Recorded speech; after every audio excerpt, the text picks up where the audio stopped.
piece of this puzzle is that the rhetoric claiming that faith-based groups were not already on a level playing field to apply for federal grants under previous ways of doing it has convinced many Americans that the current religion privileging setup is just an attempt to make all groups equal, not to shift money from Boys and Girls Club, because it's not a church, to Pat Robertson. And even charitable choice language, which was passed during the mid-1990s under President Clinton, which appears in federal programs such as Substance Abuse and Mental Health Services Agency, is now being used to discriminate in employment based on religion with federal funds. When charitable choice language passed, a number of church-state separation groups warned of this result and were told no one would ever interpret it that way. But the current White House website, under this administration, encourages faith groups to take government money and to refuse to hire qualified social service providers if they're not of the right religious belief with that money. This year, the Secular Coalition for America joined with a number of allied groups and succeeded in keeping the Substance Abuse and Mental Health Services Agency language from being approved with charitable choice in it. It's currently awaiting further work before reauthorization. This is actually a huge success because Senator Kennedy, before he got ill, was quite adamant that he wanted to pass the bill very quickly, and so he was not going to look at the civil rights problems. However, we convinced him to please do so, and to his credit, he did allow for that to be looked at. The reason that this is so important is it's the very first of the agencies that have charitable choice language to come up for reauthorization, since that language was put into these things. So it will set a precedent for future agencies reauthorizing. Now, both major party presidential candidates are touting faith-based initiatives, but the Secular Coalition for America joined with dozens of other national organizations in signing a letter which was sent to both candidates and both campaigns, citing all of the problems with the program. At this time, the Secular Coalition for America has turned its attention to the campaigns for president. Obviously, this is the time to do that. Recent surveys show that Americans want less religion in politics. Pundits credit the turnaround of the Senate in 2006 to a loss of power on the part of the religious right. And yet, we watched a primary season in which questions about favorite Bible verses and belief in creationism, literally, were accepted as just part of what we asked candidates. And responses were considered to be part of mainstream belief. Not surprising in a country in which 40% of its people believe in a literal 6,000-year-old earth. Now, in the general election, we now know, thanks to Rick Warren's Saddleback Mountain Church Forum, which Warren had claimed would focus on civil issues, that McCain's Christianity means to him that he is saved, and Obama's Christianity means to him that he is forgiven. Somehow, neither of these answers helps me decide who to vote for. It's just completely irrelevant. As a non-theist, I also find the focus on the candidate's Christianity offensive because it furthers the false impression that Americans who do not share in this religion or in God belief at all cannot share the values and ethical lives of some Christians. And I can't help wondering how Muslim Americans are feeling listening to a campaign in which allegations of being Muslim are used as slurs against one of the candidates. Or how do Arab Americans feel listening to one of the candidates assure his supporter that his opponent is not an Arab? No. Instead, he's a good family man. When Mitt Romney was in the race, I had a number of reporters call me to ask if people should vote against him because he's Mormon.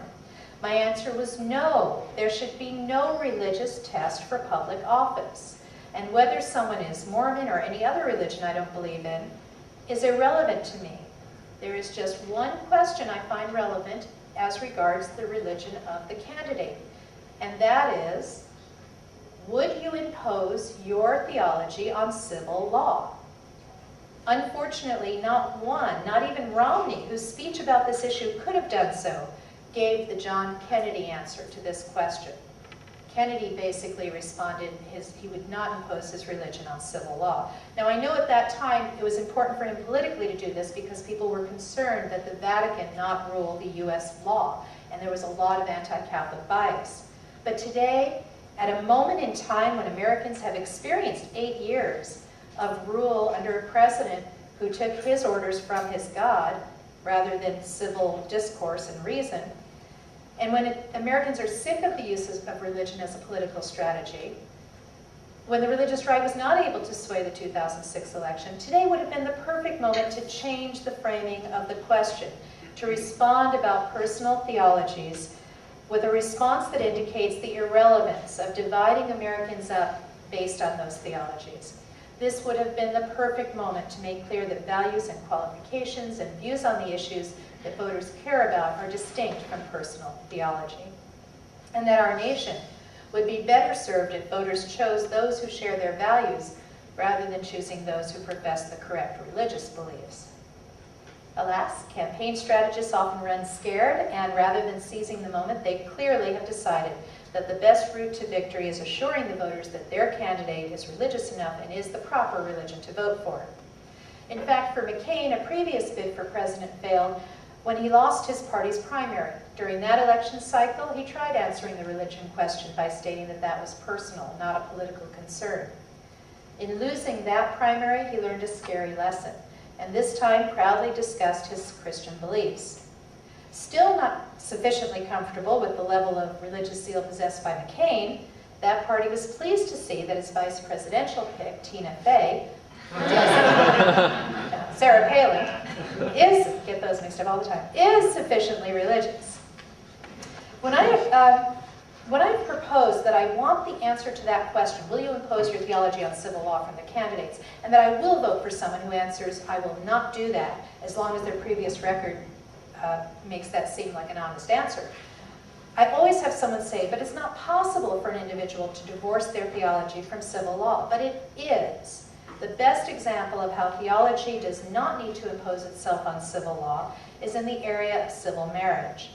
In both 2004 and 2006, the U.S. Senate voted on whether to change the Constitution to limit civil marriage rights to male-female couples.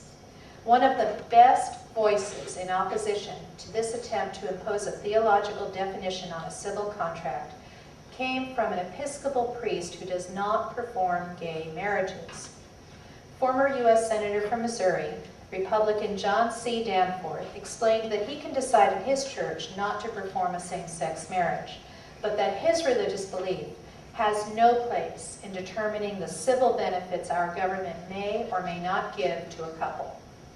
Additionally, he does not believe that his anti-abortion belief should interfere with the government's ability to conduct research on new lines of embryonic stem cells. Has this area seen the ads for question 8 that say churches have to perform all legal marriages? Yes. Yes.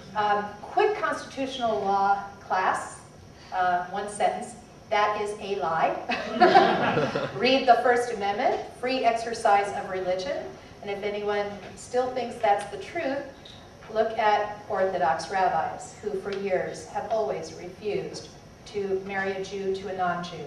And yet those marriages have been legal for, as far as I know, ever. No, churches get to decide who they marry and don't marry. It's only the civil contract that can be affected by our laws.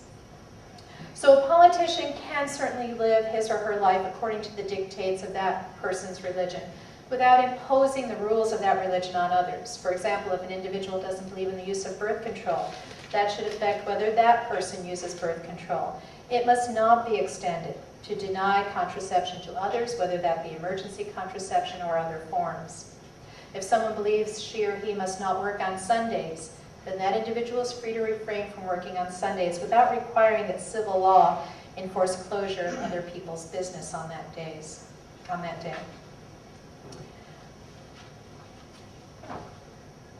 For a politician who believes that religious training is important, he or she can work to raise private money for religious schools rather than forcing taxpayers to pay for religious training through schemes like the DC Opportunity Scholarship, a voucher program paid for with federal dollars, which a government report concluded offers virtually no secular alternatives and no protections against forced religious practices for its recipients. So an elected official can certainly practice his or her own religion without imposing it on the rest of us. My fourth appearance